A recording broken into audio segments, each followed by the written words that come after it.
অনেক সময় দেখে থাকি কারো হার্ট অ্যাটাক হওয়ার কিছুদিন পরে স্ট্রোক হয়েছে। অনেক সময় এরকমও দেখা যায় যে কেউ হার্টের ওষুধ খাচ্ছেন, আবার স্ট্রোকেরও ওষুধ খাচ্ছেন। আবার অনেক সময় দেখা যায় কেউ কেউ হার্ট অ্যাটাক বা স্ট্রোকের একই ওষুধ খাচ্ছেন। তাহলে হার্ট অ্যাটাক বা স্ট্রোক এগুলি কি একই রোগ?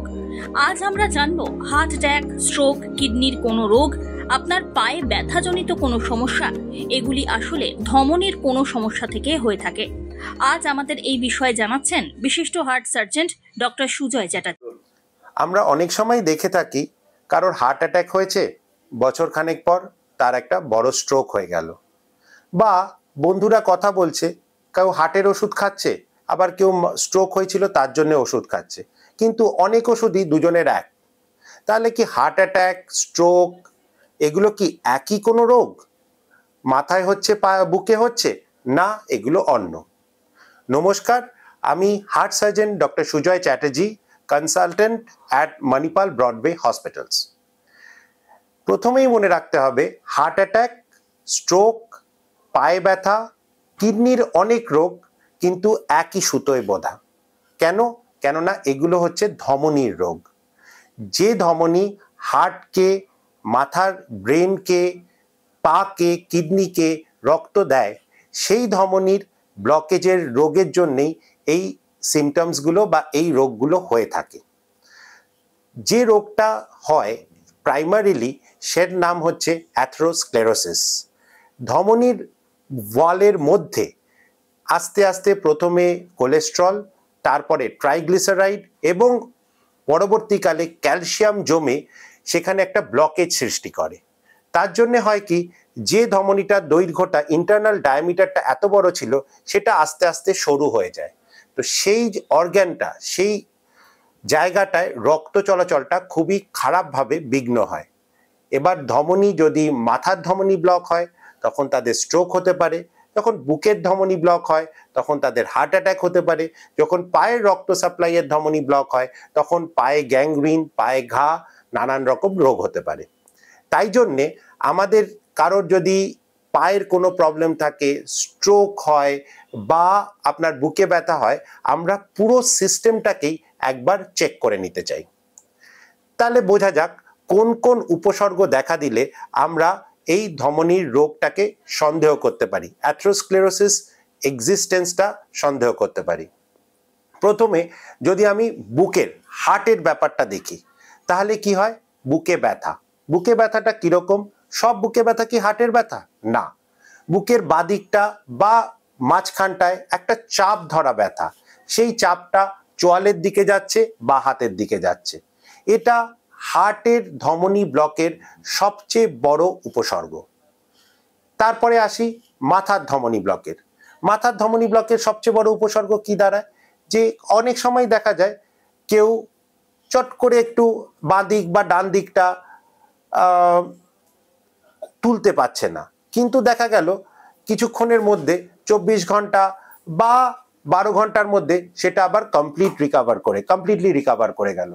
কখনো কখনো দেখা যায় সিঙ্কো, মানে কি, যে যাচ্ছে হট করে চোখটা অন্ধকার দেখলো, আবার কিছুক্ষণ দাঁড়ালো, জিনিসটা নর্মালাইজ হয়ে গেল। তাহলে এই রকম যখন উপসর্গ দেখা যায়, বা পায়ের ক্ষেত্রে দেখা যায় যে পায়ে ব্যথা হচ্ছে, হ্যাঁ পায়ে ব্যথা তো অনেক সময় হয়, নার্ভের ব্যথা হয়, হাড়ের জন্য পায়ে ব্যথা হয়, কিন্তু টিপিক্যাল একটা পায়ের ব্যথা যেটা হয়তো 500 মিটার হাঁটলে পাটা কামড়ে ধরছে, কিছুক্ষণ ওয়েট করলো, পায়ের ব্যথাটা কমে গেল, আবার হাঁটতে আরম্ভ করলো, আবার ঠিক আছে চলছে, 500 মিটার গেল, পাটা কামড়ে ধরলো, আবার ওয়েট করলো, ঠিক হয়ে গেল। অনেক সময় দেখা যায় যে পেশেন্ট, ভদ্রলোক বা ভদ্রমহিলা প্রেডিক্ট করতে পারে যে ঠিক আমি এতটা হাঁটলেই আমার পায়ে ব্যথাটা উঠবে, একটু দাঁড়াই ঠিক হয়ে যাবে। বুকের ব্যথার ক্ষেত্রেও কিন্তু অনেকটা সেই রকম। বুকের ব্যথা হচ্ছে, চাপ ধরা ব্যথা হচ্ছে, সে জানে ঠিক আমি 2 তলা উঠলেই ব্যথাটা হবে, আবার দাঁড়িয়ে গেলে ঠিক হয়ে যাবে। এই রকম রোগগুলো, এই রকম উপসর্গগুলো খুব কমনলি এই অ্যাথেরোস্ক্লেরোসিসের জন্য দেখা যায়।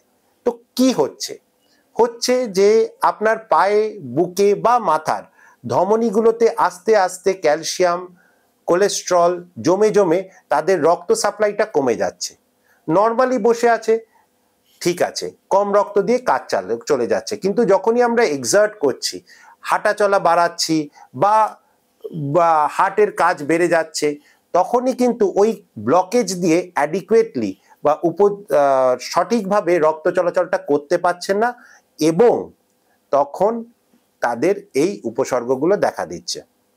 অনেক সময় খুব অ্যাকিউট প্রবলেম হয়ে যায়, হট করে প্রবলেম হয়ে যায়, বুকের ব্যথা হচ্ছিল কিন্তু আর কোনোভাবেই বুকের ব্যথা আর কমছে না, হঠাৎ করে হাসপাতালে নিয়ে যাওয়া হলো। তখন কি হয়, যে হার্টের যে ধমনীটা আধা ব্লকেজ ছিল সেটা হট করে একটা রক্তের দলা বা ক্লট গিয়ে কমপ্লিটলি 100% ব্লক হয়ে গেল, তখন হয় হার্ট অ্যাটাক। সিমিলারলি মাথার ধমনীটা ব্লক ছিল 70-80%, হঠাৎ একটা ক্লট গিয়ে সেটা 100% ব্লক করে দিল, তখনই হট করে একটা স্ট্রোক দেখা দেয়। পায়ের ক্ষেত্রেও কিন্তু অনেক সময় সেটা দেখা যায়, চলছিল পায়ে ব্যথা হতো, হঠাৎ করে একটা ইনফেকশন হলো বা পায়ে কিছু হলো, কেটে গেল, সেই কাটাটা আর সারলো না, একদম পচে গেল। কেননা রক্ত চলাচল সঠিক করে গিয়ে জায়গাটাকে প্রপারলি হিল করতে পারলো না। তো এবার পরীক্ষা নিরীক্ষা, আমি বলবো যে এরকম উপসর্গ যদি কারোর দেখা দেয়, ইমিডিয়েটলি সব সময় আগে একজন ডাক্তারবাবুর কাছে যাওয়া উচিত। গিয়ে যেটা দেখি আমরা ডাক্তার কাছে যখনই আসে, যে ওই ভদ্রলোক বা ভদ্রমহিলার কি কি রিস্ক ফ্যাক্টর আছে। তো এই যে ধমনীর ব্লকেজ বা অ্যাথেরোস্ক্লেরোসিসের সবচেয়ে বড় রিস্ক ফ্যাক্টরগুলো আমরা দুটো ভাগে ভাগ করে নিই। একটা ভাগ যেটা আমরা কোনোদিনও মডিফাই করতে পারবো না, যাকে ইংলিশ টার্মে বলা হয় নন মডিফায়েবল রিস্ক ফ্যাক্টরস। সেটার মধ্যে প্রথমে দাঁড়ায় বয়স বাড়লে এই রোগ বাড়ে, সেটা আমরা কিছু চেঞ্জ করতে পারবো। 2 নম্বর হচ্ছে ফ্যামিলি হিস্ট্রি, বাড়িতে কারোর যদি স্ট্রোক থাকে তাহলে কিন্তু তার হার্ট অ্যাটাক হওয়ার সম্ভাবনা বেশি থাকে, কারোর যদি পায়ের বাইপাস হওয়ার হিস্ট্রি থাকে তার হার্ট অ্যাটাক বা স্ট্রোক হওয়ার সম্ভাবনা থাকে। কেন? আবার বলছি, রোগটা কিন্তু ধমনীর রোগ। এথনিসিটি মানে কি, যারা ভারতীয় উপমহাদেশের লোক তাদের কিন্তু এই রোগটা হওয়ার প্রবণতাটা ওয়েস্টার্ন পপুলেশনের থেকে অনেকটা বেশি থাকে। তো এইগুলোকে আমরা প্রধানত নন মডিফাইবল রিস্ক ফ্যাক্টর বলি। আমরা তো আমাদের ফ্যামিলি হিস্ট্রি, এথনিসিটি, বয়সটাকে ধরে রাখতে পারবো না, কিন্তু আমরা যেটাকে ঠিক করতে পারবো সেইগুলো কি কি, তাদেরকে বলা হয় মডিফাইবল রিস্ক ফ্যাক্টরস। তার মধ্যে প্রথমেই আছে ব্লাড প্রেশার। তো ডাক্তারবাবুর কাছে যখনই যাবেন, ব্লাড প্রেশার কিরকম আছে সেটা দেখা হবে, ব্লাড সুগার লেভেলস, তার ডায়াবেটিস আছে কি নেই সেটা দেখা হবে। 3 নম্বর হচ্ছে তার শরীরে চর্বি বা লিপিড প্রোফাইলের মাত্রাটা কেমন আছে। 4 নম্বর হচ্ছে স্মোকিং, যারা সিগারেট বা বিড়ি খান বা যে কোনো রকম তামাক জাতীয় দ্রব্য সেবন করেন তাদের কিন্তু এই রোগ হওয়ার সম্ভাবনা খুব বেশি থাকে। 5 নম্বর ওবিসিটি, বডি ওয়েটটা কেমন। অনেক সময় যেটা ওবিসিটিতে যেটা বলা দরকার, অনেকেই দেখা যায় যে তার শরীরটা কিন্তু পাতলা কিন্তু তার ভুঁড়ি বা পেটের জায়গাটা একটু বেশি বড়। তো সেন্ট্রাল ওবিসিটি কিন্তু হার্ট অ্যাটাকের বা এই স্ট্রোকের one of the major reasons. আরেক নম্বর যেটা আজকালকার যুগে সবচেয়ে বড় প্রবলেম, সেটা হচ্ছে স্ট্রেস। আমাদের সঠিক সময় ঘুমানোর সময় নেই, কেউ সকালে ঘুমোচ্ছে রাত্রে কাজ করছে, কেউ রাত্রে কাজ করছে সকালে ঘুমোচ্ছে। তো এই রকম স্ট্রেস, বাড়ির স্ট্রেস, কাজের স্ট্রেস, এরাও কিন্তু এই ধমনীর রোগ বা অ্যাথেরোস্ক্লেরোসিসের মেজর রিস্ক ফ্যাক্টর।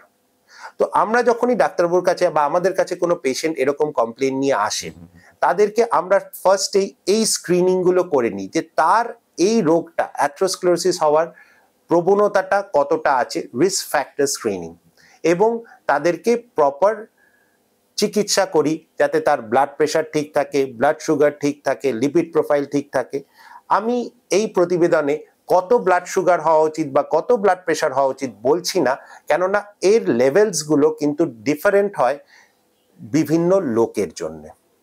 তারপরে হচ্ছে যে অর্গানে বা যে জায়গায় মেন প্রবলেমটা দেখা দিচ্ছে সেই জায়গার পরীক্ষা।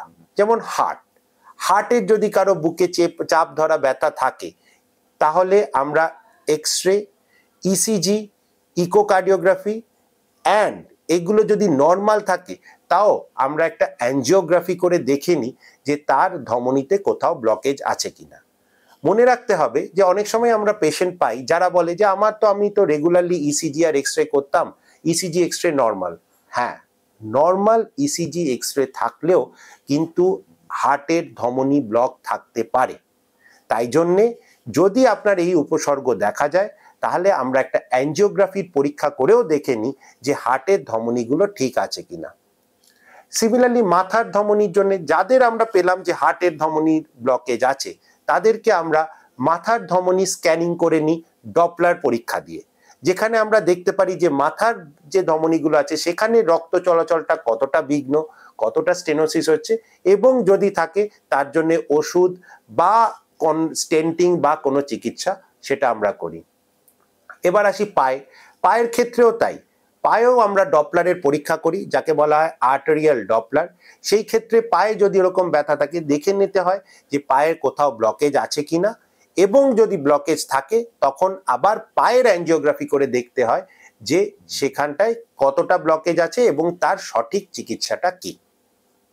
তাহলে শেষ করার আগে আমরা আজকে কি জানলাম? প্রথমে হচ্ছে যে stroke, heart attack, peripheral vascular disease, পায়ের ধমনীর রোগ, অনেক সময় রেনোভ্যাসকুলার ডিজিজ, কিডনির ধমনীর রোগ কিন্তু একই রোগের প্রতিফলন। যে জায়গায় রক্ত চলাচল বিঘ্ন হচ্ছে সেই অর্গ্যানগুলো বা সেই মেজর অর্গ্যান সিস্টেমগুলোর প্রবলেমগুলোকে আমরা ট্রিট করি। 3 নম্বর হচ্ছে সবই ব্লকেজের রিস্ক ফ্যাক্টর কিন্তু একই, তাই জন্যে রিস্ক ফ্যাক্টর ম্যানেজমেন্ট খুব ইম্পর্টেন্ট এইগুলো প্রিভেন্ট করার জন্যে।